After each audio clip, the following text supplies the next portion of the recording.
à tous, bienvenue sur paideia.com pour notre premier podcast cinéma. Et pour cette occasion, j'ai le plaisir de recevoir Natchet. Natchet, bonjour. Oui, bonjour Mehdi Candy. Merci d'avoir accepté mon invitation. Donc je vais un petit peu vous présenter, parler de vous. Vous me dites si je me trompe. Donc vous êtes une comédienne PMR avec une histoire dans le théâtre qui a duré des années et des années avant.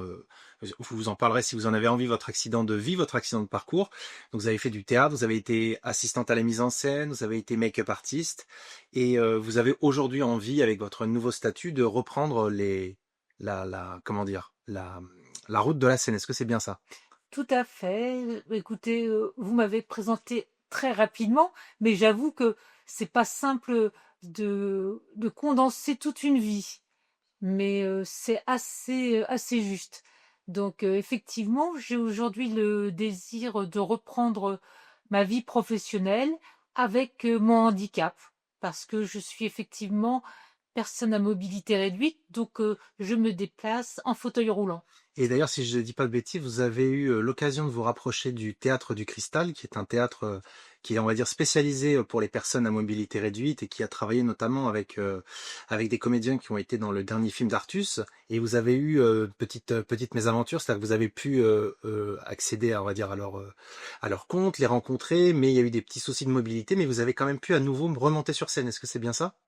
Oui, alors en ce qui concerne ma mésaventure, parce que je peux pas l'appeler autrement avec le Théâtre du Cristal, d'abord je veux préciser que le Théâtre du Cristal n'est pas un théâtre qui s'adresse uniquement aux personnes à mobilité réduite, mais à toute forme de handicap. Et donc effectivement, j'ai été empêchée justement à cause de ma mobilité. J'ai jamais eu les véhicules qui venaient à l'heure, qui repartaient à l'heure. Bref, ça a été journée. J'ai pu passer une journée avec le Théâtre du Cristal. J'ai pu effectivement monter sur scène, avoir renoué avec mes anciennes amours. Et ça, c'était juste magnifique. Et ça a suffi pour me redonner l'envie d'aller au bout de mes rêves. Très bien. Et dans cette, dans cette quête des rêves, il y a donc votre amour du théâtre, mais aussi votre amour du cinéma. Et on s'est retrouvé, disons, là-dessus. Et on a décidé de trouver une sorte de film commun, si je puis dire, pour nous satisfaire et aussi pour essayer de confronter sans clash ni haine aucune, bien sûr, mais les générations, en l'occurrence la vôtre, génération X, et la mienne, génération Y, qui est Subway, un film donc de Luc Besson, sorti en 1985 et que vous m'avez suggéré, que je ne connaissais pas, que j'ai adoré, qui est, pour faire simple, l'histoire de Fred, donc le personnage principal incarné par Christophe Lambert, qui vole des documents à un homme d'affaires célèbre, et c'est sa femme qui, par une forme de chantage, essaie de lui récupérer comment dire, les documents, et au fil de l'histoire, au fil de l'aventure, c'est quelqu'un qui se perd donc dans les méandres du subway, donc métro en anglais, et où il fréquente la marginalité, les artistes, etc. Il y a tout un parcours comme ça qui se fait. Alors, on fait aussi ce podcast pour fêter les 40 ans de ce film, donc puisqu'on est en 2025, et parce que je commence déjà avec un point de vue personnel, que ce film est un bijou. J'ai vraiment adoré.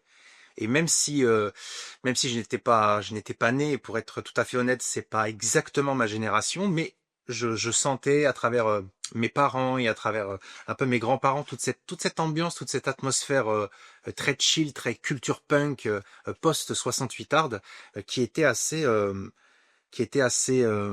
intéressante et qui donnait un petit peu envie de rêver. En tout cas, merci pour cette découverte. Oui, c'est tout à fait ça. Merci, Mehdi, de cette interprétation et de cette introduction. Donc, effectivement, je vous ai proposé Subway parce qu'il m'a semblé que c'était vraiment un des rares films sur lequel on pouvait éventuellement se retrouver et qui, en tout état de cause, mettait, je dirais pas un point final, mais mettez si quelque part un point à notre génération, en tout cas à ces années 80, 90, voire 2000.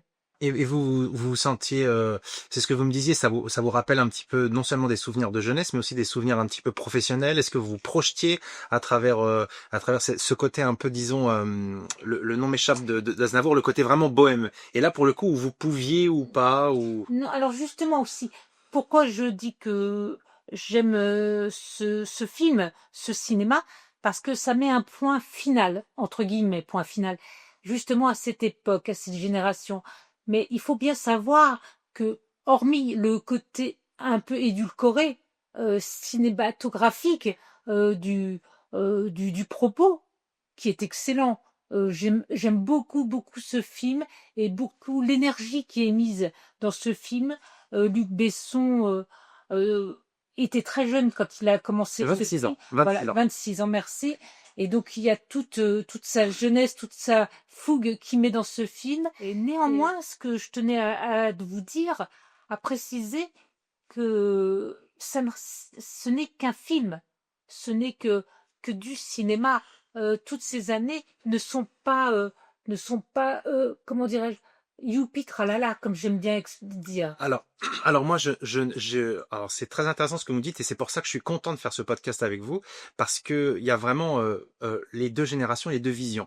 Euh, je n'édulcore rien, mais je suis obligé de faire le lien avec le subway, donc le métro d'aujourd'hui, donc en 2025, avec le RER, etc., et qui n'a strictement à rien à voir. Ça ne veut pas dire que tout était mieux avant. Ça ne veut pas dire non plus que la preuve, il y a une précarité qui est constante dans le film, mais c'est fait avec Avec quand même une légèreté. légèreté et voilà, je suis obligé, désolé, 2025, avec quand même s'il y a de la violence, hein, il y a de la violence bien sûr, mais moins de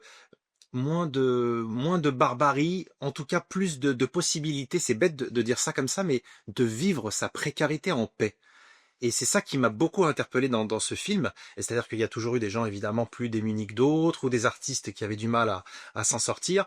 Tout n'était pas parfait à votre époque, tout n'était pas rose, mais les gens pouvaient être dans ce fameux squat avec Jean Reno, qu'on trouve d'ailleurs jeune, moustachu, extraordinaire, et visité de temps en temps par Richard Bohringer, le fleuriste un petit peu iconoclaste.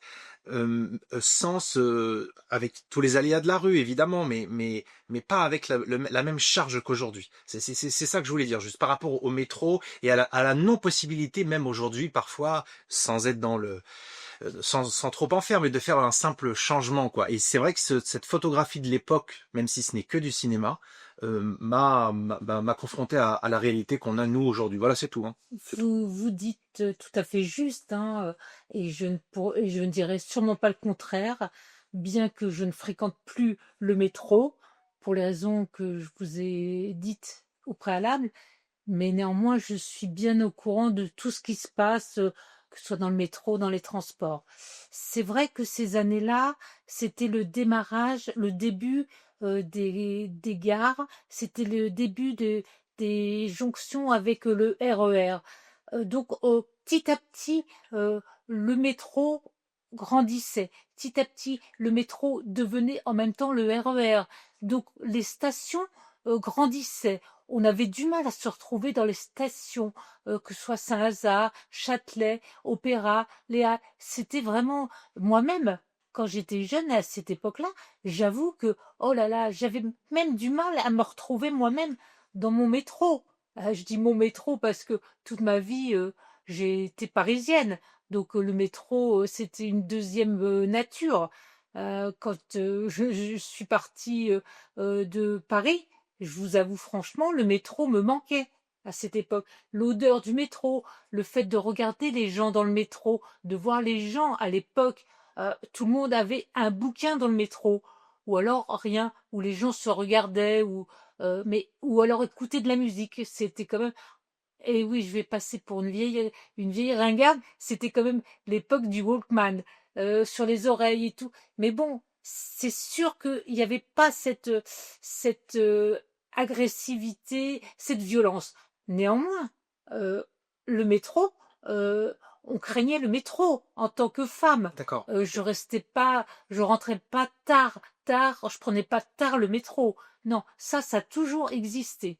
c'est-à-dire on évite certaines stations, on a toujours esquivé des endroits qui pouvaient être, comme on disait et comme on dit toujours, un peu chauds. Ça c'est sûr. Ou alors on était accompagné quand on rentrait tard le soir, ou on était à plusieurs. Le métro a toujours été un coin en même temps de refuge, mais en même temps d'inquiétude. En tout cas pour les femmes. Pour les femmes et même les garçons seuls. Ça a toujours existé. Mais aucune commune mesure avec la violence d'aujourd'hui. Oui, oui, c'est pour ça. C'est pas pour forcément pour ni tout ramener au présent. C'est juste pour faire un petit lien, on va dire, avec l'actualité. Mais ça n'enlève rien au talent de Bakri. Ça n'enlève rien au talent de Boringer. J'ai vu comment il s'appelle Galabru également, qui par sa simple présence a remis un peu de cinéma des années 60 par son bagou, par son oralité, par sa présence. Ça m'a fait rappeler ça m'a fait penser pardon au film avec De Funès, mais aussi parce que c'est un homme de théâtre, à tout ce qu'il a fait dans sa carrière. Et donc il y a comme un jeu comme ça perpétuel, et surtout, et pareil, désolé puisqu'on fête les 40 ans du film, de faire un petit parallèle avec aujourd'hui, le niveau de langage qui n'est pourtant pas du grand théâtre ou du Molière dans le texte, si je puis dire. Il y a du parler vrai, il y a du parler rue, il y a aussi un peu d'argot, mais c'est quand même élevé, c'est quand même enlevé. Et du coup, ça emporte le spectateur avec un jeu scénaristique qui est simple et à la fois complexe, mais ça nous emporte. Je ne sais pas si on pourrait faire un subway aujourd'hui aussi léger, y compris au niveau du langage. Ça, c'est mon côté un peu gène Y, et c'est pour ça que ça m'a fait plaisir de voir ce film aussi de ce point de vue-là, mais c'était une autre époque. C'est surtout, si je peux me permettre, votre côté littéraire. Oui, c'est possible. C'est possible. Et effectivement, c'est un régal du scénario, pourtant scénario relativement simple, parce que le scénario dans Subway, dans la plupart du cinéma de Luc Besson, faut pas oublier que Luc Besson est arrivé à une période où ils étaient trois cinéastes importants donc dans ces années 80, et des cinéastes qui se sont, en tout cas pour Luc Besson, qui s'est inspiré beaucoup beaucoup du cinéma américain, et en même temps avec la patte Frenchy. Et c'est ça qui a donné ce côté enlevé et comment dirais-je, et, et vivant Et unique, et et unique. unique, unique, Unique, ouais. unique, Luc Besson. et donner ce côté américain, Et, et, américain, américain à la française. et c'est ça, Et c'était ça, frais à l'époque. c'était vraiment C'était très frais. extraordinaire. On Ouais. rappelle d'ailleurs qu'il n'avait que 26 ans. On rappelle aussi qu'il a travaillé avec Pierre Jolivet, et que la coupe de cheveux de Christophe Lambert, donc de Fred, le personnage, est inspirée de Sting, qui malgré tout est un chanteur américain, et qu'il a fait avec Carini, si je ne dis pas de bêtises, un travail de direction de la photo extraordinaire. Comment il a joué avec la profondeur de champ, avec les perspectives, comment on a l'impression en tant que spectateur d'être aussi dans une rame de métro, mais une rame de métro futuriste, notamment le travail qu'il a fait avec le rouge et le saxophone. Comment on se sent dans le futur, si je puis dire, et en même temps au milieu de gens qui sont dans un dénuement le plus total. Donc il a réussi à jouer comme ça sur le riche et le pauvre, entre le beau et le moche, et entre la dualité de la femme, donc Isabelle Adjani, qui a une petite trentaine d'années, qui est maquée, si je puis dire, avec un homme d'affaires beaucoup plus vieux et beaucoup plus riche qu'elle, pardon, mais qui est quand même amoureuse de Fred, et qui a du mal à se l'avouer. Donc il y a aussi tout un travail comme ça sur la dualité que Luc Besson arrive à nous faire très finement, et comme vous le dites, absolument, entre la France et les États-Unis. C'est-à-dire que c'est un Français qui réalise. Ce sont des Français, donc avec Pierre Jolivet, ils étaient à l'écriture du scénario. Donc, ce sont des Français qui écrivent pour des Français. Il n'y a pas plus français que Jean-Pierre Bacry, que Galabru, que Jean-Luc Anglade. Jean-Luc Anglade, pardon, je ne retiens jamais son nom. Et en même temps, avec déjà l'esthétisation à l'américaine, et pour après ensuite faire appel directement pour sa longue carrière à des acteurs américains directement. Et donc c'est un C'est un bijou. C'est un bijou. C'est un film qui emporte et où Christophe Lambert, ça faisait très longtemps que je l'avais pas vu, nous rappelle aussi qu'il a une présence magnétique complètement atypique. Vous me disiez que vous l'aimiez dans certains films. Bravo, Mehdi Kendi. Je vois que vous avez bien préparé cet entretien. C'est tout à fait ça. J'ajouterai en plus euh, toute l'histoire de dualité, elle est exacte. Et en plus, j'ajouterai une autre dualité dont vous n'avez pas parlé, c'est le dessous et le dessus, puisque nous sommes dans le dessous, d'accord, puisqu'on est dans les rames et encore, on est encore plus dans le dessous, on est dans le dessous du dessous. C'est-à-dire que euh, euh, une fois qu'on est dans le métro, une fois qu'on est dans le RER, il y a encore des dessous encore plus profonds. Ça descend avec des échelles et tout. C'est vraiment très intéressant. Et vraiment, ça nous emmène effectivement très très loin. Et pour ce qui est des comédiens français, c'est juste un régal. Tous les seconds rôles sont absolument magnifiques. Il y a une distribution absolument extraordinaire dont vous avez cité les noms, je ne le répéterai pas, extraordinaires, avec des postures absolument sublissimes, et néanmoins, on passe de l'un à l'autre de façon très légère, et surtout, c'est-à-dire, c'est comme si nous, on dansait aussi avec eux. C'est comme si nous-mêmes, nous avions cette paire de pattes à roulettes, et on glissait en même temps que les artistes et tout. Et une chose aussi, je voulais, en même temps, ce film, qui est un excellent film, comme on le dit depuis le début, en même temps, c'est tout ça, c'est très, très, comment dire, c'est du théâtre. C'est du théâtre. C'est du théâtre, puisque le scénario est très simple, le synopsis, vous l'avez évoqué dès le début, c'est vraiment très simple. C'est une histoire très simple. La jeune mariée qui va tomber amoureuse du bad boy, etc. C'est toujours la même histoire. Et puis avec ce fond musical, c'est du théâtre. C'est du théâtre. Et après, il y a des tas de personnages qui arrivent, qui entrent, qui sortent, qui repartent, qui reviennent. C'est vrai. C'est du théâtre. C'est limite du vaudeville. C'est extraordinaire. C'était un moment très, très agréable. Je l'avais oublié. Je l'avais oublié. Et c'est vrai que... mais néanmoins, encore une fois, je tombe pas dans le c'était mieux avant, hein. Je suis absolument pas nostalgique. Donc, Ça, c'est parce que vous pouvez vous le permettre. oui, Non, c'est vrai que... je peux me le Oui, permettre oui, sûrement, mais vous savez, je crois qu'on peut se permettre ce que l'on veut se permettre. c'est Donc vrai. voilà. C'est vrai, c'est vrai. Non, non, bien sûr, c'est pas du tout une attaque, mais c'est vrai que c'est... Et pourtant, une fois de plus, on parle de gens dans une grande précarité, en grande difficulté, à deux doigts de la délinquance, etc. Et je peux pas m'empêcher, parce que le film s'appelle Subway, c'est vrai de faire voilà, un parallèle, même si la vie a toujours été dure. Mais en tout cas, il y avait, voilà, il y avait, mais aussi, désolé, Je suis désolée, Mehdi Kenny, c'était pas la même précarité. C'était pas la même précarité que celle d'aujourd'hui. oui, oui, c'est vrai. C'était pas la même. C'est vrai, c'est C'était vrai. pas la même. Moi qui viens de cette époque-là, c'était pas la même précarité. C'était pas la même chose. C'était pas la même Vous chose. pensez qu'il y en a plus aujourd'hui, d'où tout ce qui se Ah, passe, c'est ça? c'est différent. Elle est différente aujourd'hui. Hmm. Elle, Tout est différent. ah oui, oui, oui. Tout est différent. Ah Tout oui. a été. Aujourd'hui, c'est une précarité qui vous prend à la gorge, qui vous prend euh, aux tripes. Je ne sais pas comment l'expliquer mieux. À cette époque-là, on avait une précarité euh, plus légère. Peut-être et sûrement, on sort quand même des années 70. On sort, on sort- en 81, c'est la 81, Mitterrand donne la liberté aux radios libres. Oui, c'est vrai. C'est vrai, Donc, c'est vrai.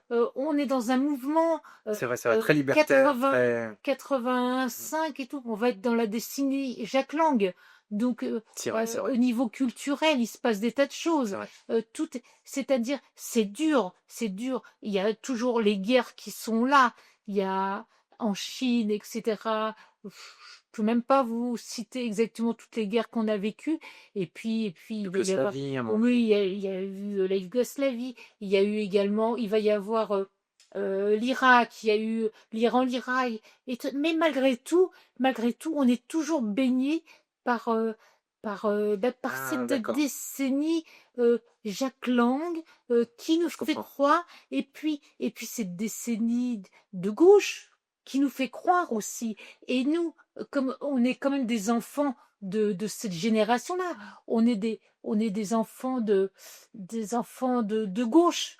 Il y a, c'est comme ça, puisque quand on passe, quand la France passe à gauche, euh, la France n'a connu que ces années de droite, ces années de Oui, c'est ça. Chirac, Il y avait une pardon, de volonté de... Giscard. La France étouffait, la France Oui, étouffait. oui. Et d'ailleurs, dans le film, je me permets juste de vous couper très rapidement. Dans le film, il y a une scène qui illustre parfaitement ce que vous dites. C'est le moment où un monsieur veut voir un concert de classique, donc pour voir du Brahms, et qu'au final, il y a un concert entre le rock et le jazz. C'était déjà une façon Exactement. de casser un petit peu les codes. Et c'est l'esprit libertaire, donc héritier de toute cette période, on va dire post 68 dont vous parlez, mais qui a duré au final peut-être qu'une quinzaine d'années, 20 peut-être tout au plus, et qu'après vous étiez, si j'ai bien compris, dans une forme de, non pas de rêve éveillé, mais enfin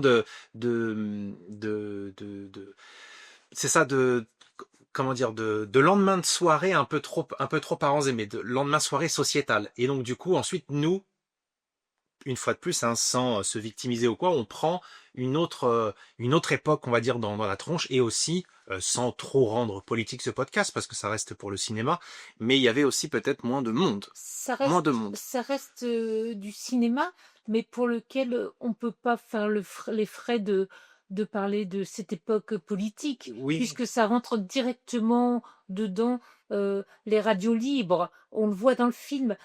Comment dirais-je, qu'est-ce qui se passe? Vous parlez de ce concert pour Brahms, donc qui s'adresse à un public, élitiste, voilà, choisi, voilà, bourgeois. voilà, exactement, hein, d'un autre âge, enfin plus âgé, etc., ou élitiste, ça c'est sûr.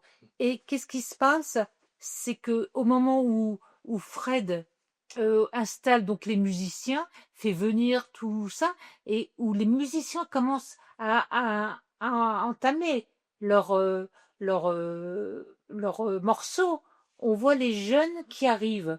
On voit C'est des très jeunes juste. qui C'est arrivent très vrai. et qui se confondent avec les plus anciens. Et d'ailleurs, on voit même des anciens qui finalement finissent par danser Tout avec à les fait. jeunes. Tout Donc à fait. là déjà, c'est vraiment il insiste sur effectivement sur les générations Tout qui à fait. peuvent être Tout à tout fait. à fait en même temps ensemble. Et ça c'est très fort. Donc voilà. Et il y aurait tellement à dire, mais c'est pour ça, oui, j'insiste. On peut pas. De toute façon, le cinéma, le théâtre, tout ça, ce sont des engagements. Il y a des engagements politiques, mais dans la vie aussi, c'est un engagement politique, politique au sens étymologique du terme, hein, pas politique, pas politique en cartème, quoi. Vraiment politique au Au sens sens. de vie de Voilà. la cité, c'est ça que vous voulez dire? Exactement, Mm. exactement. Mais c'est très juste ce que vous dites sur cette petite scène. Je me souviens très bien, il y avait deux adolescents avec une crête de punk. C'est aussi la culture punk et donc la culture anti-bourgeoise, Oui, réfractaire, réactionnaire, mais donc du coup au sens propre, c'est-à-dire en réaction à l'ordre établi, puisque aujourd'hui ce mot aurait une autre signification en 2025, mais à cette époque-là c'était plutôt contre l'ordre établi beaucoup plus conservateur et peut-être un peu plus catholique et un peu élitiste aussi, et un petit peu anciennement colonial. Mais en tout cas, c'est vrai, vous avez raison, il y a une sorte de confrontation non-stop des deux mondes, et du coup du métro et à l'air libre, du château, du quasi-château dans lequel est Isabelle Adjani avec son tendre époux, et de la limite quasiment pardon de la cave dans laquelle dorment Jean Reno et Boringer et Christophe Lambert. Donc il y a tout un travail comme ça sur la dualité, et la dualité aussi des couleurs, le travail avec le rouge, je me répète, qui est complètement dingue, et le sens de la perspective. On sent, comme tous les grands réalisateurs, j'ai pensé un petit peu à Kubrick sur certains points, que c'est quelqu'un qui est avant tout un photographe. Donc Tout à fait. quelqu'un qui capture par la lumière l'image et qui travaille avec elle. Il superpose ensuite les scénarios, Tout à le fait. scénario, pardon, donc l'écriture, il le fait bien et il a mis aussi du temps à choisir ses acteurs et ses actrices. Parce qu'avant de choisir Christophe Lambert comme personnage principal, il voulait prendre François Cluzet, mais qui selon Gaumont n'était pas suffisamment connu. Et à la place de Isabelle Adjani était censé jouer Charlotte Rampling, qui voulait absolument que son compagnon de l'époque, Jean-Michel Jarre, fasse la musique. Mais Luc Besson étant un ami fidèle, il a gardé Éric Serra donc pour la musique, donc pour cette BO magnifique et donc il a pris Isabelle Adjani pour le rôle qui était oui c'est ça dans sa trentaine et qui a apporté toute sa